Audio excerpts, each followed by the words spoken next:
Vítajte pri podcaste Tibetskej knižnice v Topolčanoch. Dnes si predstavíme novú knihu našej regionálnej autorky Simony Kutišovej Fantom z internetu. Simona Kutišová vyštudovala psychológiu na Filozofickej fakulte Trnavskej univerzity v Trnave. Miluje jar, pestré farby a svoj deň si nedokáže predstaviť bez hudby. Cieľovou skupinou jej kníh je dospievajúca mládež, hoci podľa spätnej väzby vie, že má aj staršie čitateľky, čomu sa úprimne teší.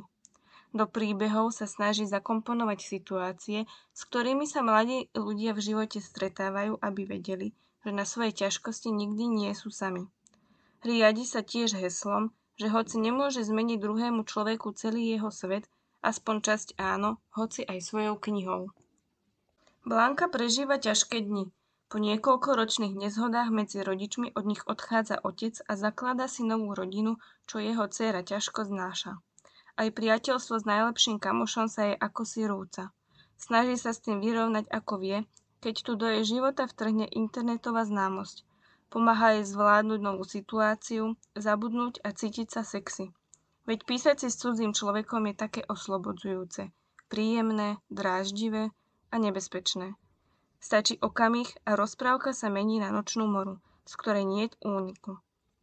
Zrazu nie je jediná Blankina noc bez temných tieňov. Kto je fantom z internetu, ktorý požaduje stále viac a viac? Je to niekto neznámy? Alebo niekto, kto jej je bližší, ako by čakala? Čo sa stane, ak Blanka nesplní nástočivé požiadavky nebezpečného fantoma? Môže sa to stať komukoľvek. Aj tebe. Čo urobíš? Tu je ukážka z knihy Fantom z internetu. Lístok som preložila na polovicu a vložila si ho do vrecka. U kradomky som si poutierala slzy a vytiahla tenisky. Čauko, Blanka! Začula som nad sebou Tiborov hlas, kým som si zaväzovala šnúrky. Tak ma jeho jasný pozdrav vykoľajil, že som sa prudko postavila a buchla si hlavu o roh skrinkových dverí. Kriste! Zatackala som sa a pred očami sa mi zjavili hviezdy. Hlavu mi šlo roztrhať na poli, ako by sa mi chcela i lebka rozpadnúť. Dávaj pozor! Na pleci som pocítila dotyk teplej dlane.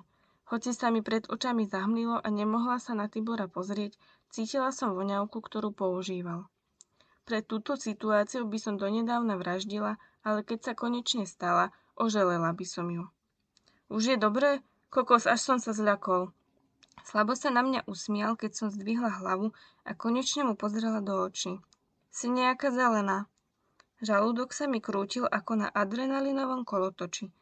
Asi moje telo nevedelo spracovať takýto otras po bezsennej a vyčerpávajúcej noci.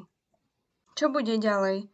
Ak chcete vedieť, ako sa Blanka cítila a chcete zistiť, ako to pokračovalo ďalej, môžete si prísť požičať knihu do Tibetskej knižnice v Topolčanoch Fantom z internetu od našej regionálnej autorky Simony Kutišovej na úsek beletrie.